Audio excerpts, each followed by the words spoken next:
Hello বন্ধুরা, আজকে রান্না করবো ইঁচড়ের তরকারি। আমি তো ইঁচড় বলি, তোমরা কি বলো জানি না। অনেকে এঁচড় বলে, আমি ইঁচড় বলি। যাই হোক, নিরামিষ ইঁচড়ের তরকারি রান্না করছি। দিলাম তেজপাতা, দিলাম একটু সাদা জিরে ফোড়নে, আর এই যে ছোটো ছোটো করে আলু কেটে রেখেছি, এই আলুগুলো ভেজে নেব।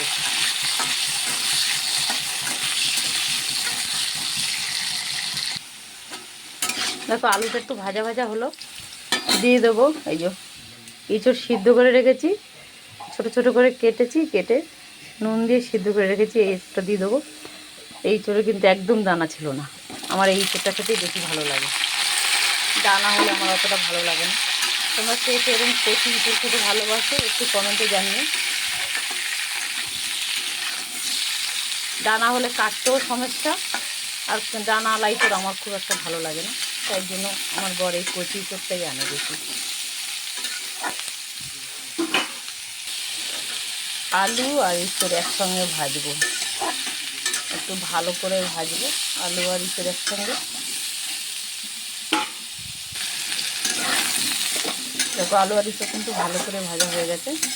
আর এখানে দেখো মশলা নিয়েছি, আদা জিরে বাটা, লঙ্কার গুঁড়ো, হলুদের গুঁড়ো, নুন। এটা আমি একটু জল দিয়ে গুলে নেবো। গুঁড়ো মাছটা একটু গুলে নিলে সেই মশলাটা ভালো হয়। কড়াইয়ের মধ্যে জল দিলেও হয়, জল দিয়ে গুলে নিলাম, নিয়ে এই মশলাটা দিয়ে দেবো। একটু ভালো করে নেব,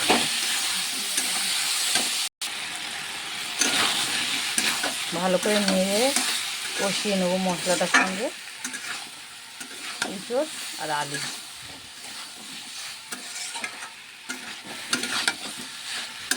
ইঁচড় আর মোচার তরকারিতে একটু তেল মশলা বেশি করে দিলে ভালো টেস্ট হয়। কষানো হয়ে গেছে, দিলাম একটু টক দই। টক দইটা আমি একটু ফাটিয়ে রেখেছিলাম বাটির মধ্যে, টক দই দিলাম, একটু নেড়ে চেড়ে নেবো, ভালো করে নেড়ে মিশিয়ে নেবো। নিয়ে দেবো চিনি দিয়ে দিলাম, চিনি দিয়ে আবার একটু নেড়ে চেড়ে নেবো।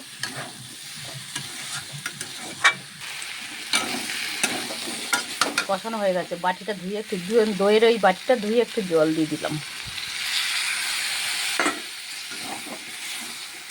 ব্যাস, কষানো কমপ্লিট। এবারে জল দিয়ে দেবো।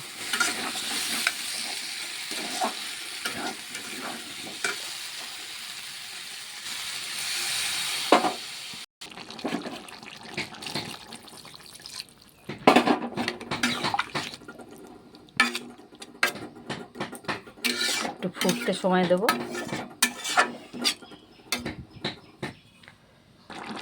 ইঁচড়ের তরকারি কিন্তু কমপ্লিট। দিয়ে দেবো 1 চামচের মতন ঘি,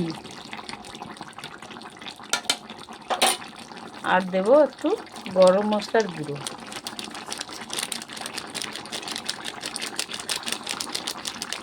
ঠিক আছে বন্ধুরা, শুভ দুপুরের শুভেচ্ছা আর অনেক ভালোবাসা তোমাদের সবাইকে।